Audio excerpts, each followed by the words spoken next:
Welcome बेटा। गुरु मंत्र classes में आपका स्वागत है। मैं सुरेंद्र कौशिक आज सेकंड चैप्टर के साथ आपके साथ फिर उपस्थित हूं, यानी elements of mathematics class 11th का second chapter relation and function आज हम डिस्कस करेंगे। ठीक है, तो बेटा इसमें आपके पास जो चैप्टर का नाम है रिलेशन एंड फंक्शन है, जिसमें सबसे पहले हमारी शुरुआत होती है ऑर्डर्ड पेयर से, क्योंकि सबसे पहले ऑर्डर्ड पेयर का हमें पता होना चाहिए। उसके बाद कार्टेशियन प्रोडक्ट डिफाइन होगा। कार्टेशियन प्रोडक्ट अगर आपको आ जाता है तो उसके बाद आपका रिलेशन आएगा। ठीक है, जो आपका चैप्टर का नाम है रिलेशन एंड फंक्शन। फंक्शन उस रिलेशन की स्पेशल टाइप है, तो पहले हम फंक्शन रीड करेंगे। फंक्शन से पहले हमें रीड करना पड़ेगा ordered pair and Cartesian product. ठीक है, तो आपके पास सबसे पहले ऑर्डर्ड पेयर क्या होता है? ये कहता है any pair of the type, any pair of the type यानी इस टाइप का पेयर ए बी, ठीक है, is called an ordered pair, is called an ordered pair where जो फर्स्ट को एलिमेंट है, फर्स्ट कंपोनेंट है वो taken from the first set and second component taken from the second set, where A belongs to A and B belongs to B. A and B are two non-empty sets. A and B are two non-empty sets. ये हमारे पास है भाई description इसका, यानी अगर हमारे पास कोई दोनों नॉन एम्प्टी सेट्स A और B हैं, तो उसमें से कहता है कि अगर पहला कंपोनेंट पहले सेट से लें, दूसरा कंपोनेंट दूसरे सेट से लें, और अगर हम इस प्रकार का पेयर बना लें तो उस पेयर को बोलेंगे ऑर्डर्ड पेयर। ठीक है, इस टाइप का प्रत्येक एलिमेंट ऑर्डर पेयर होगा। हो सकता है किसी बुक में आपकी नोटेशन एक्स वाई से दे रखी हो, या हो सकता है किसी बुक में नोटेशन सी डी से दे रखी हो, तो ये वही ऑर्डर्ड पेयर है।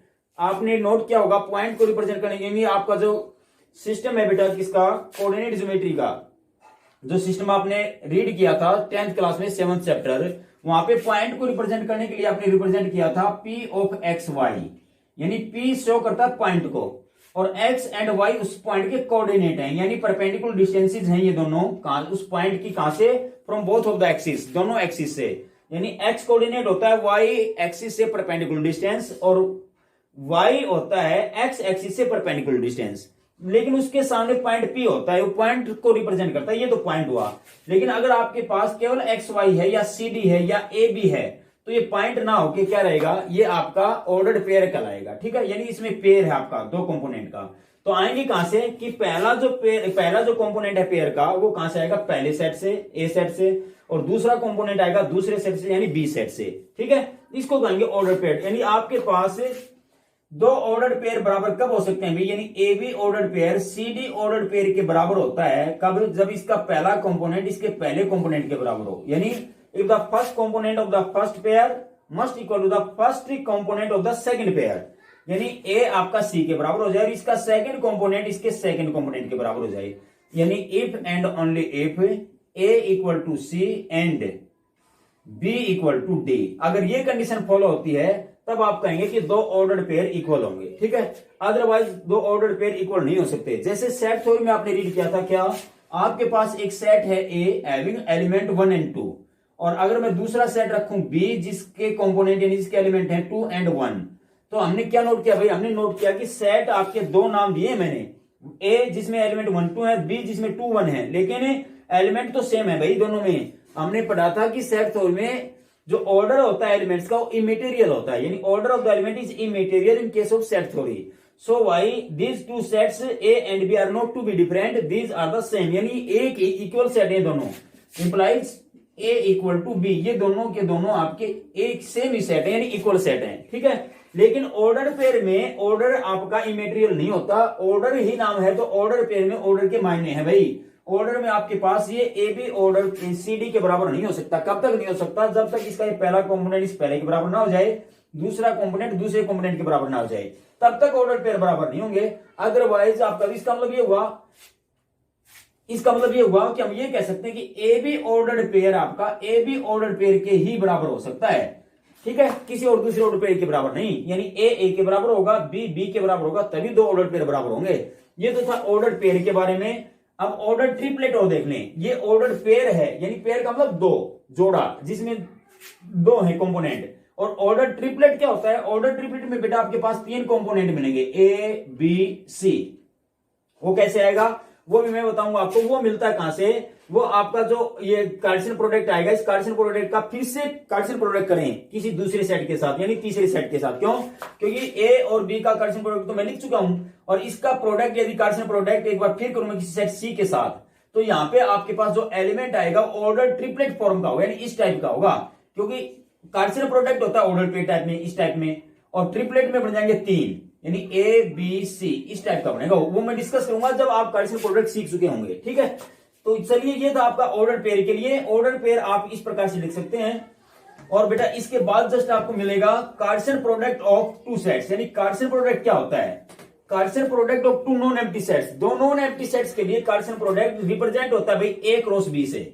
ठीक है, रिप्रेजेंट करेंगे किसे? ए क्रॉस बी से। और ये क्या है भाई? ए क्रॉस बी, यानी that is the Cartesian product, Cartesian product of two non empty sets. Non empty, दोनों के दोनों सेट नॉन एम्प्टी होने चाहिए भाई, एम्प्टी ना हो। Non empty sets is the set of all the elements, is the set of all elements of the type xy, of the type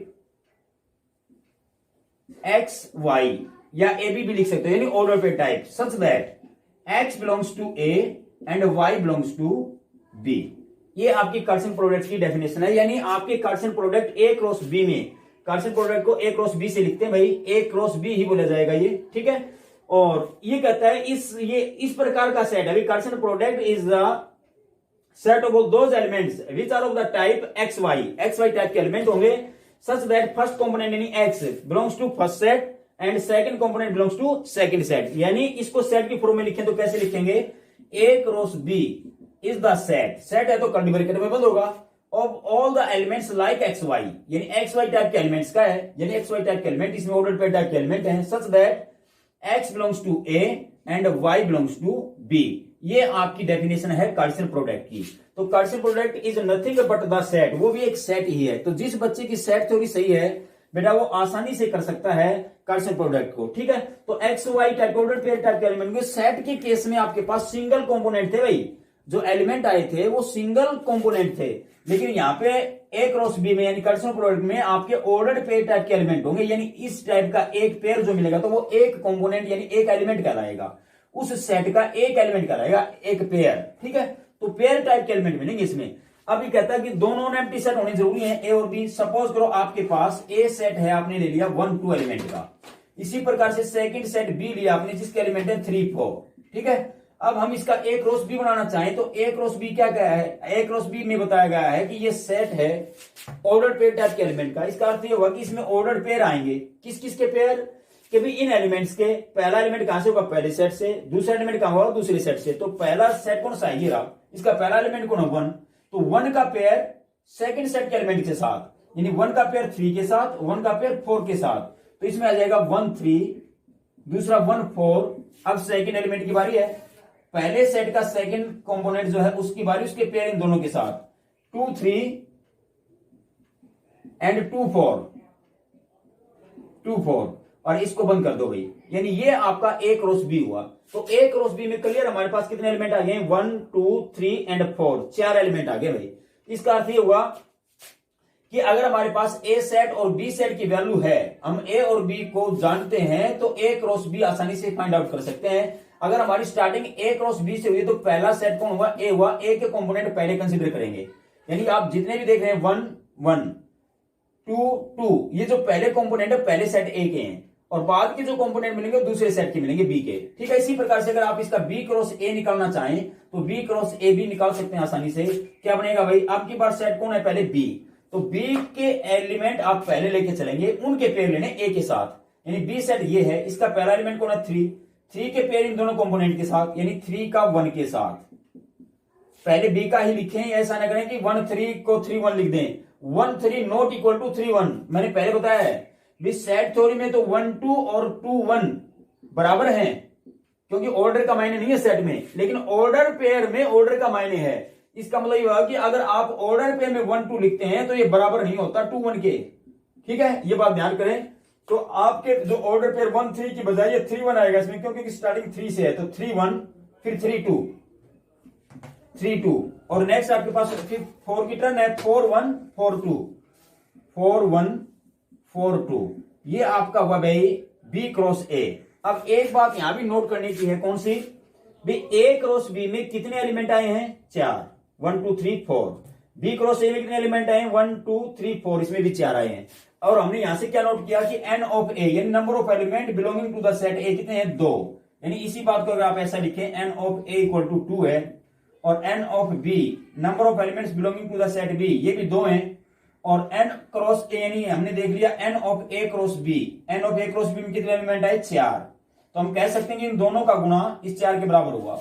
अगर हमारे पास ये 2 सेट हैं तो इनका कार्टेशियन प्रोडक्ट जो 4 एलिमेंट जनरेट करता है, इनमें एलिमेंट की संख्या इन दोनों एलिमेंट्स की संख्या के प्रोडक्ट के बराबर है। तो आप कह सकते हो therefore n of A cross B यानी number of element belonging to the Cartesian product of two non empty sets A and B. A और बी के कार्टेशियन प्रोडक्ट में कितने एलिमेंट हैं, नंबर ऑफ एलिमेंट एन से show किया बराबर n of A into में एन ऑफ बी, यानी ए के एलिमेंट गुणा में बी के एलिमेंट। तो ए के एलिमेंट कितने हैं 2, बी के एलिमेंट कितने 2, तो 2 दूनी कितना हुआ 4, यानी ये हुए 4 और ये भी हो जाएगा 2 इंटू 2 यानी 4। तो 4 इक्वल टू 4 यानी बराबर होगा। तो हम कह सकते हैं हमारा पहला रूल तो यही निकल के आता है यहां से कि n of A cross B equal to n of A into n of B. Similarly आप ये भी कह सकते हो similarly n of B cross A, B cross A is equal to n of B into n of A, यानी n of B cross A, B cross A के element भी 4 आए हैं तो इन दोनों का गुणा ये भी वही है, यानी ये भी आपके पास बराबर रहेगा। तो n of A cross B equal to n of B cross A, इसका मतलब ये भी 4 ये भी 4। तो मैं ऐसे कह दूं therefore n of A cross B की value n of B cross A के बराबर आएगी। यानी अगर ए और बी में यही एलिमेंट हैं और इन्हीं से आपका ए क्रॉस बी और बी क्रॉस ए बना है, तो number of element belonging to A cross B and number of element belonging to B cross A are same. इसमें भी 4 हैं, इसमें भी 4 हैं। In fact elements are not same, element same नहीं है। ये ऑर्डर 1 3 है, ये ऑर्डर 3 1 है, दोनों एलिमेंट डिफरेंट हैं, लेकिन नंबर ऑफ एलिमेंट्स सेम है। इसका मतलब ये हुआ कि ये जो दोनों सेट आए ए क्रॉस बी और बी क्रॉस ए ये इक्विवेलेंट हैं, इक्वल नहीं है। इक्वल जब तक नहीं होंगे जब एलिमेंट सेम नहीं हो जाते। ठीक है, तो एलिमेंट तो डिफरेंट है, तो नंबर ऑफ एलिमेंट बराबर है, इस कंडीशन को इक्विवेलेंट कहेंगे। यानी ए क्रॉस बी और B cross A are two equivalent sets, A cross B and B cross A are equivalent, EQUI equivalent sets, यानी ये इक्विवेलेंट सेट्स हैं। ठीक है, तो इस प्रकार से आप कार्टेशियन प्रोडक्ट को बेटा आसानी से डिफाइन कर सकते हो, बता सकते हो। ठीक है, यस बेटा। Now we will start with the exercise 2.1। First question क्या कहता है, find x and y if the ordered pair 2x x plus y is equal to the ordered pair 6 2। मतलब ये हो गया हमारे पास 2 ऑर्डर पेयर इक्वल दिए हुए हैं भाई, तो हमें x और y का मान बताना है। मैंने बताया था कि इक्वलिटी ऑफ 2 ऑर्डर पेयर कब होती है, जब इसका पहला कंपोनेंट पहले के बराबर हो जाए और दूसरा कंपोनेंट दूसरे के बराबर हो जाए। तो यहां से इक्वेट कर दो, बस x y का मान आ जाएगा। ऐसा इसका सेकंड पोर्शन है, यानी सेकंड पार्ट है। कहता है ये ऑर्डर पेयर अगर इस ऑर्डर पेयर के बराबर है तो x y का मान बताइए। ठीक है, तो इसके लिए बेटा कंपेयर करो इनको, यानी 2x equal to 6 therefore x equal to 3। ये तो x की वैल्यू 3 आ गई है। Second and x plus y equal to 2, x plus y equal to 2 और x की वैल्यू 3 रख दो, 3 plus y equal to 2, y is equal to, इसको ले जाओ उधर टू द राइट तो -1 बचेगा। तो x की वैल्यू आ गई है 3 और y की वैल्यू आ गई -1। इसी प्रकार से इस पेयर को सोल्व करें तो हमारे पास क्या बनता है, x plus 1 is equal to 3 therefore x equal to 2। 1 को राइट साइड में लेके जाएंगे तो 3 - 1 यानी 2 बचेगा। एंड दूसरा क्या भाई, सेकंड कंपोनेंट को बराबर करो, y minus 2 is equal to 1, therefore y equal to, taking 2 to the right side, 1 plus 2 यानी 3, we are left with y equal to 3। तो x equal to 2, y equal to 3, second pair के लिए ये solution रहेगा आपका। Yes बेटा, question number second, if a set having 3 element 1 3 5 and b set having 2 element 2 3, then show that a cross b not equal to b cross a। Generally जैसे last topic में मैंने बताया था आपको कि ए क्रॉस बी और B cross A बराबर नहीं होते, लेकिन n of A cross B और n of B cross A equal होते हैं। यानी Cartesian product of two sets A and B be the equivalent set, वो इक्विवेलेंट सेट होता है, इक्वल नहीं होता। ठीक है, क्यों? क्योंकि ऑर्डर पेयर बराबर नहीं होते। तो अभी हमें ये प्रूव करके दिखाना है, शो करना है, जब ए हमारे पास ये हो, बी सेट ये हो हमारे पास। सबसे पहले बेटा ए क्रॉस बी बताओ मुझे। ए क्रॉस बी अगर मैं बनाऊं, यानी ये सेट बनेगा, ए क्रॉस बी कार्टेशियन प्रोडक्ट है ए और बी का, दोनों नॉन एम्प्टी सेट है ए और बी। तो ये बनेगा, पहले ए से स्टार्ट किया हमने, ए क्रॉस बी है तो ए के पेयर बनाने, ए सेट के एलिमेंट लेके चले। पहले 1 का पेयर 2 के साथ, यानी 1 2, फिर 1 का 3 के साथ 1 3, फिर इस 3 की टर्न है ए वाले से 3 2 3 3 3 2 3 3, फिर इसका थर्ड एलिमेंट और बचता है 1 का ए का 5 5 के पेयर इन दोनों के साथ, यानी 5 2 और 5 3। ये लो बेटा, ये आपके पास ए क्रॉस बी हुआ, यानी Cartesian product of two non empty sets A and B, ये इस प्रकार से रिप्रेजेंट हुआ। ये पेयर आएंगे, सभी के सभी एलिमेंट ऑर्डर पेयर की फॉर्म में आप देख सकते हो। ठीक है, और कितने हैं इसमें? 3 एलिमेंट हैं, और इसमें कितने एलिमेंट है भाई? 2, तो 3 दूनी 6 दोनों, यानी n of A cross B देखना चाहोगे तो 6 एलिमेंट मिलेंगे, 2 4 और 2 6। ठीक है, यानी 6 एलिमेंट्स हैं यहाँ भी। इसी प्रकार से आप बी क्रॉस ए काउंट कीजिए, बी क्रॉस ए काउंट करते हैं तो अपने पास बनता है, आपके पास स्टार्ट करेंगे बी सेट से, यानी बी में 2 और 3 2 एलिमेंट हैं, इनके पेयर लेने ए वालों के साथ, यानी पहले 2 के 2 1 2 3 2 5 2 1 2 3 2 5। अब टर्न है 3 की, 3 के इन तीनों के साथ 3 1 3 3 एंड 3 5। लो बेटा, आपकी बार भी 6 ही पेयर बनेंगे, देख सकते हो आप, 2 4 और 2 6। इसमें भी 6, यानी n of B cross A is also having 6 elements, इसमें भी 6 एलिमेंट हैं। But we clearly see that A cross B not equal to B cross A, ये दोनों बराबर नहीं है भाई। क्यों? क्योंकि 1 2 नॉट इक्वल टू 2 1। अगर एक भी एलिमेंट आपका डिफरेंट आता है, बाकी चाहे सारे सेम आ जाओ, तो भी आपका इक्वल नहीं होगा। तो आप यहां लिख सकते हो, since 1 2 pair not equal to 2 1 pair. ठीक है, देयरफॉर हम कह सकते हैं ए क्रॉस बी, यानी मैंने तो एक ही पेयर के बारे में बताया है, यहां तो बहुत है ऐसे, 1 3 वो 3 1, ये भी इक्वल नहीं है, 2 3 3 2 ये भी इक्वल नहीं है, 3 3 इक्वल है। बस एक पेयर कॉमन आया जो आपका सेम है, इसमें भी 3 3 इसमें भी 3 3, ये इक्वल है। लेकिन इसकी इक्वल होने से सारा सेट इक्वल नहीं हो जाता। ठीक है, तो आप नोट कर लेंगे, अगर सभी के सभी एलिमेंट एक जैसे हों, इक्वल हों, बट एक भी पेयर मुझे ऐसा मिल जाए जो डिफरेंट है, तो भी हम कहेंगे दोनों सेट इक्वल नहीं है, यानी ए क्रॉस बी और बी क्रॉस ए बराबर नहीं है। तो A cross B not equal to B cross A, ये हम कह सकते हैं। यानी एक ही एलिमेंट का हवाला मैंने दे दिया, अभी एक एलिमेंट की वजह से मैंने कह दिया कि ये बराबर नहीं है, इसका मतलब ये दोनों सेट ए क्रॉस बी और B cross A set equal नहीं हो सकते। क्वेश्चन नंबर 3 क्या कहता है भाई? Let A be the set having 3 elements 1 2 3, B be the set having 2 elements 3 4 and C be the set having 3 elements 4 5 and 6। Then find, तब हमें फाइंड करने 2 रिजल्ट भाई। पहला रिजल्ट क्या कहता है? A cross B intersection C, यानी हमें पहले B intersection C find out करना पड़ेगा, फिर ए के साथ उसका कार्टेशियन प्रोडक्ट लेना पड़ेगा। ऐसे ही पहले ए और उसका क्रॉस प्रोडक्ट लेना, यानी कार्टेशियन प्रोडक्ट लेना किसके साथ? बी यूनियन सी के साथ। तो पहला हमारा वर्क हुआ बी इंटरसेक्शन सी और B union C find out करना। तो सबसे पहले आप बी इंटरसेक्शन सी और बी यूनियन सी निकालिए भाई। बी इंटरसेक्शन सी, बोलिए बी और सी में कॉमन, बी और सी ये हुआ कॉमन। क्या है इसमें? केवल एक एलिमेंट है 4, ओनली 4। इंटरसेक्शन का अर्थ होता है कॉमन एलिमेंट का सेट, यानी set having common element from both the set B and C, इसको कहेंगे बी इंटरसेक्शन सी। और बी यूनियन सी, बी और सी के सारे एलिमेंट भी, repetition does not allow, B के भी लिखो सी के भी लिखो, 3 4 5 6, तो ये आ जाएंगे 3 4 5 एंड 6, ये बी यूनियन सी हुआ। अब हमें चाहिए A cross B intersection C. Now A cross B intersection C, यानी ए सेट लिखो। ए सेट आपके पास है 1 2 3 1 2 3 cross with B intersection C. B intersection C आपके पास केवल ये सेट है सिंगलटन हैविंग एलिमेंट 4 ओनली। ठीक है, अब इनके पेयर बनाने, दोनों का कार्टेशियन प्रोडक्ट, तो पेयर बनाओ। पेयर का मतलब अगर आप ए क्रॉस बी कहते हो तो ए का क्रॉस ये ए है इसका बी के साथ, तो पहले 1 का पेयर 4 के साथ, फिर 2 का पेयर, फिर 3 का पेयर, यानी इसके एलिमेंट पहले लेंगे क्योंकि सेट को हमने पहले लिखा है। तो आपके पास क्या बनेगा? ये is the set having order pair 1 4 1 4 हो चुका है, फिर 2 4, फिर 3 की बारी है 3 4, क्योंकि सेकंड सेट में आपके पास सिंगल एलिमेंट है 4, तो आपके पास ये 3 पेयर आ जाएंगे। देख सकते हो इसमें 3 एलिमेंट है और इसमें 1 एलिमेंट है, तीनों का गुणा क्या आ जाएगा 3, तो इसमें 3 एलिमेंट होंगे 1 2 3, 3 एलिमेंट है। तो ये आपका A cross B intersection C हुआ। इसी प्रकार से A cross B union C बोलो, A cross B union C, यानी B यूनियन C में कौन से एलिमेंट है, A में कौन से एलिमेंट है, A में तो 1 2 3 ही है आपके, और इसका cross with B union C, B union C में 4 एलिमेंट हैं, 3 4 5 6, ये लो भाई। तो ये सेट हो जाएगा किसका, पेयर बनाओ 1 के साथ, पहले इन चारों के पेयर, फिर 2 के साथ, फिर 3 के साथ, यानी 3 एलिमेंट इसमें है, 4 इसमें है, तो 4 3 कितना हुआ 12, 12 एलिमेंट आएंगे इसमें, 12 पेयर आएंगे।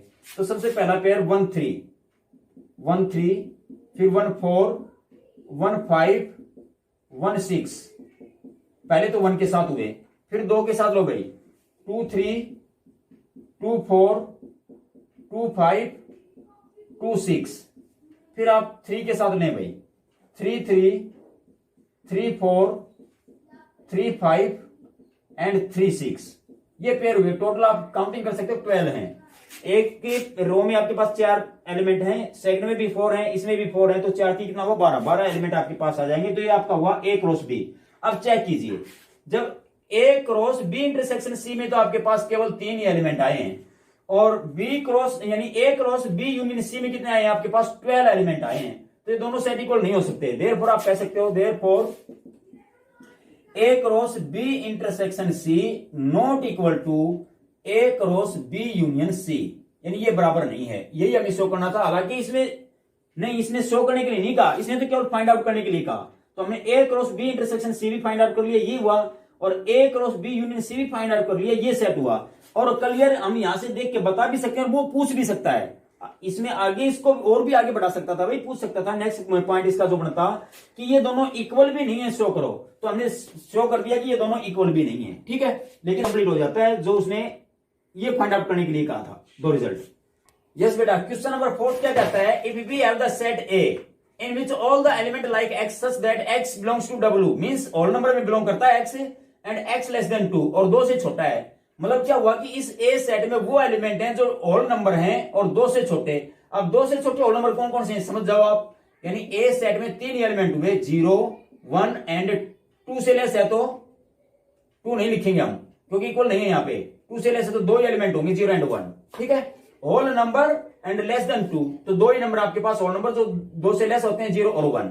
सेट बी में क्या है भाई, सेट बी आपके पास है all the elements like x such that x belong to natural, यानी x नेचुरल नंबर है, and 1 less than x less than 5, यानी इस x की वैल्यू 1 से बड़ी है और 5 से छोटी है। अब 1 से बड़ा 5 से छोटा नेचुरल नंबर कौन सा आप सभी जानते हैं, यानी 1 से बड़ा 2, फिर 3 और फिर 4, 5 से छोटा होगा ना यहां तक, तो ये लो भाई, यानी बी सेट में आपके पास 3 एलिमेंट है, कौन कौन है भाई 2 3 4, ठीक है। और ए सेट में 2 एलिमेंट है 0 एंड 1, और सी सेट गिवन है आपका 3 5। तब कहता है find A cross B intersection C and A cross B union C, जो आपका थर्ड क्वेश्चन में आपने ऑलरेडी सॉल्व कर लिया है, यानी ये दोनों पोर्शन निकालने। तो सबसे पहले हमें क्या चाहिए, B यूनियन C और B इंटरसेक्शन C हमें निकालने हैं। पहले B इंटरसेक्शन C निकाल लेते हैं। B इंटरसेक्शन C बोलिए भाई कौन सा सेट होगा, B और C का कॉमन, ये B है ये C है, कॉमन आपके पास ओनली 3 एलिमेंट है, ये लो सिंगलटन सेट है, कॉमन एलिमेंट 3, और B यूनियन C, B और C दोनों के भाई, B के भी C के भी 2 3 4 5, यानी 2 3 4 एंड 5, ये 4 एलिमेंट हो जाएंगे B यूनियन C में। अब हमें चाहिए now A cross B intersection C। लो भाई A सेट देखो आपके पास क्या है, 0 एंड 1 का है, 0 एंड 1 क्रॉस करना है किसके साथ, B intersection C। B intersection C में आया ओनली 3, सिंगलटन सेट है ये। अब इसके पेयर बनाओ भाई इसके साथ, कार्टेशियन पर गुणा करने का अर्थ ये है, गुणा नहीं करना है आपको, पेयर में लिखना है। ये कार्टेशियन प्रोडक्ट पेयर में लिखा जाता है। 0 का पेयर किसके साथ, 3 के साथ, 0 3, फिर 1 का पेयर 3 के साथ 1 3, ये 2 पेयर आपके पास आ जाएंगे। आप देख भी सकते हो इसके एलिमेंट है 2, इसका एलिमेंट है 1, 2 गुना में 1 करेंगे कितने एलिमेंट आएंगे 2, तो आपके पास 2 ही कंपोनेंट आ गए इस सेट के, यानी 2 एलिमेंट हैं, ठीक है। इसी प्रकार से आप फाइंड आउट कीजिए A cross B union C।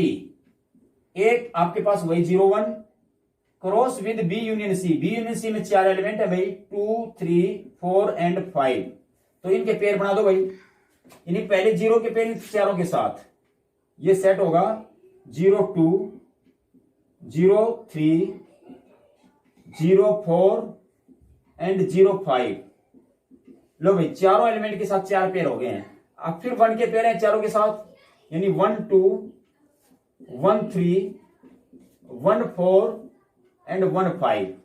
ये लो बेटा, और इसको क्लोज कर दो। बस ये आपका A cross B union C आ जाएगा। तो पहला पोर्शन आपका ये हुआ A cross B intersection C, दूसरा पोर्शन ये हुआ A cross B union C।